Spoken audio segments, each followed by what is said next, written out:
I'd like to tell you the story of how Curio-Carousel was conceived. When my daughter Leah was about 6 years old, we started enrolling her in STEM summer camps, and she loved them. So I decided I would purchase a Lego education kit called We Do. It cost over $300, and I really had to budget to afford it. What you see here is the boost system that came along later, but the number of pieces and the types of pieces is very similar, so it should give you a good idea of the complexity that we saw in our We Do system. Anyway, we got the We Do system, and Leo and her friend Daisy did one of the first lessons, and I recorded it. They had a wonderful time. Then they started asking, when are we going to do the next lesson? And I kept procrastinating. The reason? Well, the set was expensive, and I was worried that the pieces were going to get mixed up with our regular Lego and vice versa. I didn't think they could manage it without me, and because of my work schedule, I was stressed. I didn't have time to sit down, worry about pieces, and get them through the lesson. Again, the number of pieces was daunting and overwhelming for me. I'm sure Lego envisioned me just letting them free play with the system, but again, because of the cost, I didn't feel comfortable doing that. She could free play with her other Lego, but that Lego didn't have gears and motors and sensors and lift arms. So of course, my own lack of action caused me a lot of guilt, and I started to wonder, how do school teachers manage these complex Lego education kits? I mean, imagine worrying about this times 20, 300 pieces scattered across the room, and then you've got to get them into storage intact for the next teacher or lesson or semester. So I wanted to break up the big kit into reusable subkits, but that meant I would need to source duplicates of some of the parts. That was difficult and expensive until I learned about websites like Bricklink, which you can look up online. Eventually, I was able to assemble multiple subkits. This is where the suitcase concept came in.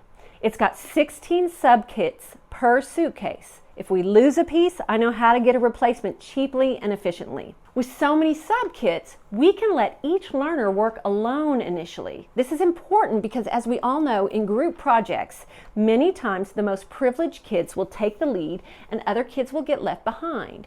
We didn't want the kids who had Lego kits at home to take over and deny learning opportunities to kids who might be seeing Lego for the first time. Now, I was still really worried about how a teacher was going to feel comfortable keeping track of all the subkit pieces. We tried out a few different approaches, and after some testing and tweaking, I came up with what we call our placemat system. They lay this on the table, and they take their pieces out, and they disassemble them into the component parts. So we have them unpack, plus it gets them looking at each piece. They get familiar with it a little bit without even thinking about it. Then when it's time to pack it up, we have them do a little bit of assembly, putting it back on here. They lay all that out, and then a teacher or helper comes around, says, yep, you got them all, dump them back in there and close up your kit. So at this point, with the placemats and the sub-kits, we envisioned Curio-Carousel as just a kit rental service that would serve a single school district by dropping off and picking up the sets. And it seemed like it could be a beneficial service. It would cost less than each school having its own set of kits, and in many ways would be more environmentally sustainable because it would be reused so much more than if it were owned by a single school. Then one summer, Leo participated in something called SEEK. S-E-E-K. It's an amazing set of camps delivered by the National Society of Black Engineers. Leo learned a lot and had so much fun, but it struck me that her mentors in those camps seemed to be benefiting as much as Leo was. These were college kids close to graduation, and many of them had not majored in engineering. They were getting degrees in communications or business, but by the end of the summer, many of them were wishing they had considered STEM instead.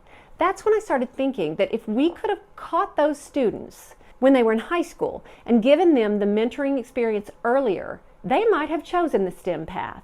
So with that in mind, I started thinking that Curio-Carousel could do more than just dropping off and picking up the suitcases.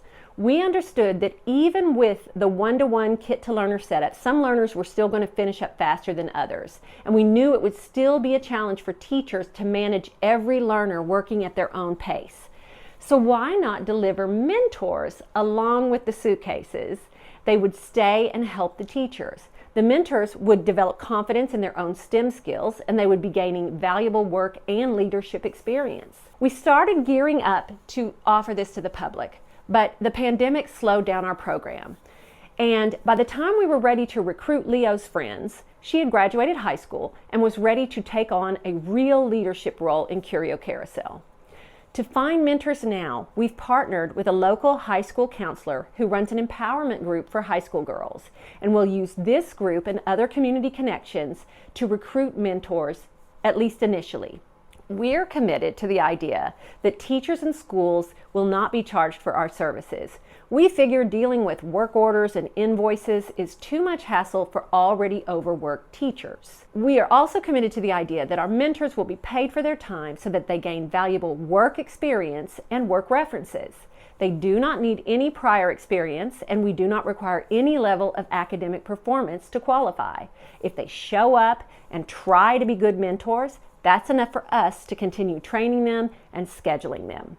We're very excited to offer this service, and we'll be starting off with after-school programs and daycares and moving into other programs as our organizational capability grows.